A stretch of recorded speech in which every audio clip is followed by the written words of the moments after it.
Ich habe Swiften für euch ausprobiert, also dem Radeln daheim auf dem Rollentrainer vor einem Videospiel namens Swift. Und euch habe ich dazu gefragt, welche Fragen, Ängste und natürlich Vorurteile ihr gegenüber diesem großen Thema Indoor Cycling habt. Und das wollen wir uns mal gemeinsam in diesem Video anschauen. Und damit herzlich willkommen auf meinem Kanal. Der YouTube-Kanal mit der allerbesten Community. Wenn du auch Bock hast, Teil von solchen Umfragen zu sein, dann auf Abonnieren drücken und du verpasst keine Umfrage und aber auch kein Video und das hilft uns beiden. Wenn wir uns jetzt diese Latte an Fragen, Ängsten und Vorurteilen anschauen, die mich erreicht haben, vielen Dank dafür schon mal, dann ist klar, das ist ein Thema, zu dem echt viele Leute eine Meinung haben, aber sehr wenige Leute auch Erfahrungen.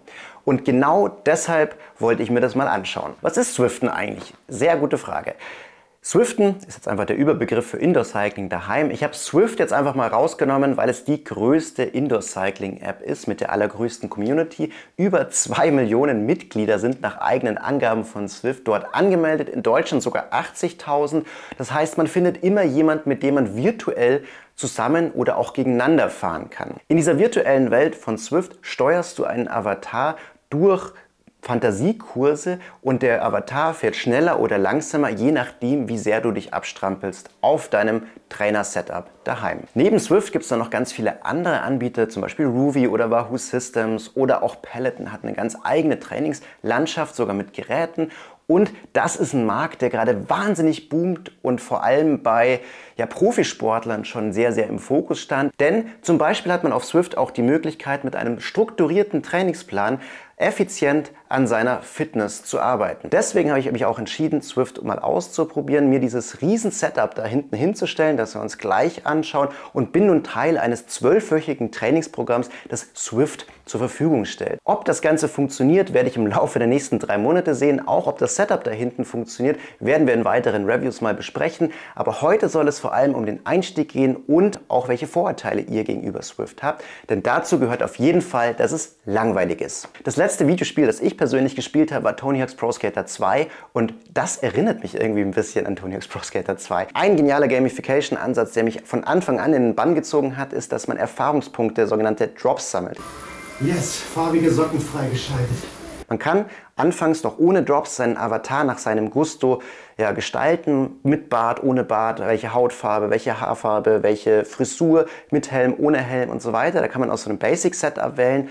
Je länger man fährt, desto mehr Schweißtropfen, Drops sammelt man und die kann man in der Garage dann gegenüber besserem Equipment, cooleren Trikots, besseren Laufrädern und so weiter eintauschen und das verbessert dann sogar die Performance von dem Rad in dem Spiel. Egal ob du alleine oder in der Gruppe fährst, es sind immer Leute um dich herum, mit denen du zusammen oder auch gegeneinander fahren kannst. Du siehst die Wattwerte von diesen Avataren, dahinter steckt aber halt immer ein echter Mensch. Du kannst dich auch mit den anderen ein bisschen unterhalten über so einen Chat, du kannst so Daumen verteilen, andere Zeichen gehen auch und das hat tatsächlich einen psychologischen Effekt.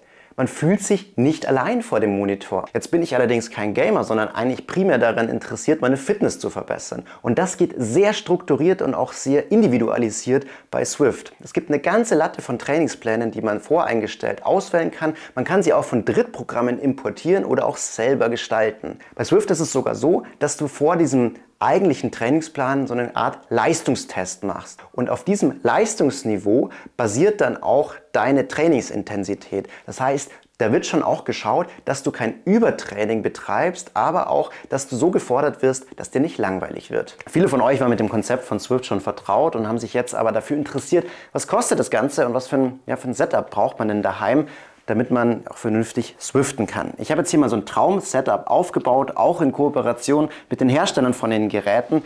Denn mein Ziel ist es auch, das Ganze zu reviewen, aber allerdings erst in 2 bis 3 Monaten, wenn ich wirklich auch weiß, was das Zeug hält. Jetzt stelle ich euch das Ganze mal wertfrei vor und im nächsten Kapitel schauen wir uns eine Lösung an, wie man auch günstiger in das Swift-Game einsteigen kann. Swift als Programm kostet um die 15 € monatlich, kann man 7 Tage kostenlos testen und dann ist es aber auch monatlich kündbar. Der größte Kostenblock jetzt hier auch in meinem Setup kommt vom Rollentrainer. Der Rollentrainer ist ein Smart Trainer von Wahoo, der Kicker V5. Der kostet gerade zwischen 1000 und 1200 €. Die neueste Version, die V6-Version, die gerade erschienen ist, kostet 1300 € und ist dann zusätzlich mit dem WLAN koppelbar. Die günstigste Einstiegsversion von Wahoo ist der Kickr Core für 600 € und der hat dann im Unterschied zu der Version jetzt keine klappbaren Füße und ein bisschen kleineres Schwungrad. Der Rollentrainer steht bei mir auf einem Rockerplate von LezeBoom, dem Boomboard. Und dieses Rockerplate wackelt von links nach rechts beim Fahren und das fühlt sich dann so ein bisschen an wie in echt. Und dadurch wird der Poppes entlastet und man kann längere Touren über eine Stunde relativ bequem abfahren, ohne dabei Schmerzen des Todes zu haben. Ich habe da so Anti-Vibrationsmatten für Waschmaschinen drunter gelegt. Die kosten jetzt pro Stück 15 € bei Amazon in einer bestimmten Dicke.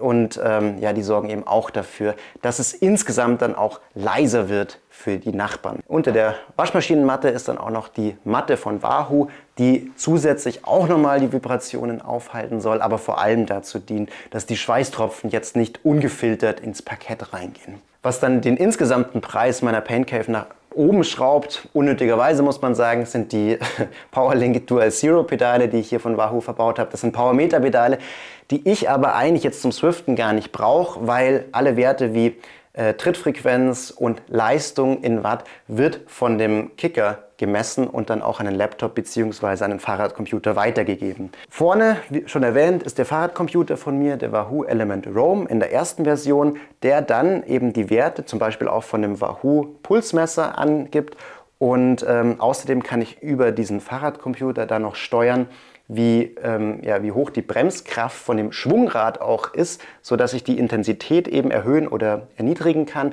Und vorne ist dann noch von mir der Kickr Headwind zu steuern, also der Ventilator, auch aus der Wahoo Produktwelt. Und da kann ich eben, ja, wenn es mich besonders anstrengt, kann ich die Intensität des Ventilators nach oben stellen und dann kühlt das Ganze mehr. Das Programm selbst schaue ich dann über den Monitor an, der an meinen Laptop angeschlossen ist. Der Monitor steht auf dem LezeBoom Desk für 135 € und der Tisch ist so konzipiert, dass er eben auch alles, was man so zum Swiften während der Fahrt braucht, gut ablegen kann bzw. erreichen kann und den Monitor auch immer gut sieht. Dieses Traum-Setup hier kostet jetzt alles in allem ohne dem Fahrrad und ohne den Pedalen um die 2000 €. Da fehlt jetzt wirklich kaum ein Produkt, das man sich fürs Indoor-Fahren noch dazu holen kann. Es ist aber zugegebenermaßen vielleicht schon der Overkill, wenn man einfach nur ins Swift reinschnuppern möchte. Für viele natürlich ganz interessant, welche Art des Rollentrainers ist jetzt der richtige für Sie. Und wenn man sich die Rollentrainer anschaut, da gibt es ja ganz viele und ganz große Bandbreiten. Es gibt ganz günstige, auch so freie Rollentrainer, wo man von links nach rechts kippelt. Die fangen so bei 120 bis 200 € an. Dann gibt es so Basic-Rollentrainer, bei denen das Hinterrad komplett eingespannt wird. Und dann gibt es so die Königsklasse, die Smart Rollentrainer, die mit so einem Schwungrad funktionieren und allerlei Sensoren haben und bei denen das Schwungrad gebremst bzw. beschleunigt werden kann. Und wenn man jetzt mal so ein bisschen recherchiert, dann ist es schon sinnvoll, sich auf einen Smart Trainer zu fokussieren beim Rollentrainerkauf für Swift.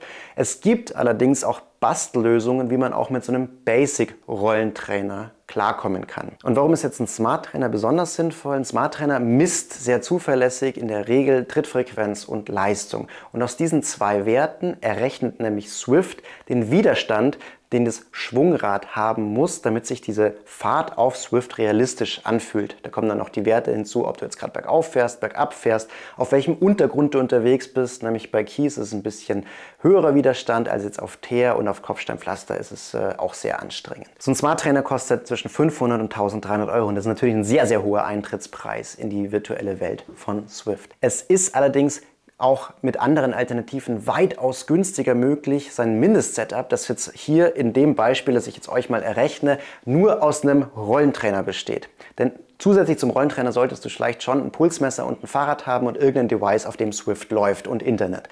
Das lassen wir jetzt aber mal außen vor und ich gehe davon aus, dass viele von euch daheim Internet haben, weil sonst würden sie das Video auch nicht sehen können. Zum Beispiel einen Kickr Core habe ich für 50 € monatlich für einen 6-monatigen Mietzeitraum gefunden und wenn du sagst, deine Saison dauert nur kürzer, also 3 Monate, dann kostet der Kickr Core 60 € ungefähr. Und da kommen dann on top noch die 15 € monatliche Gebühr von Swift obendrauf und dann kannst du, je nachdem wie lange deine Swift-Saison dauert, schon für 65 € im Monat starten. Der Lärm, der jetzt beispielsweise von einem Smart Trainer mit einer Schwungscheibe ausgelöst wird, ist jetzt nicht so gewaltig. Auch die Vibrationen sind jetzt nicht so groß, wie doch wenn du jetzt einen Rollentrainer nimmst, der klassischerweise das Hinterrad abbremst. Das ist deutlich lauter und auch insgesamt einfach entstehen da mehr Vibrationen, die dann über die Wände bzw. den Boden nach unten bzw. an die Seite weitergegeben werden. Und das ist das, was Nachbarn vielleicht als störend empfinden können. Und da gibt es folgende Tipps. Ich benutze jetzt 3 verschiedene Möglichkeiten, diese Vibrationen einzudämmen. Zum einen hilft schon mal das Rockerplate.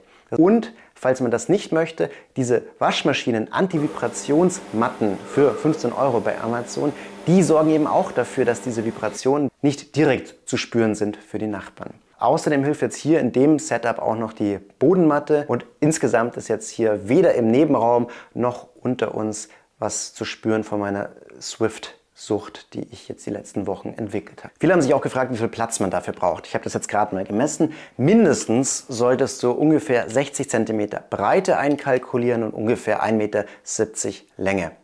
Das ist so mindestens, was du brauchst. Mein Setup hier ist jetzt ein bisschen länger und ein bisschen breiter, weil eben auch das Rockerplate dran ist oder weil der Tisch vorne steht mit dem Monitor. So, und das waren jetzt so die Hauptfragen und Vorurteile auch, die mich erreicht haben.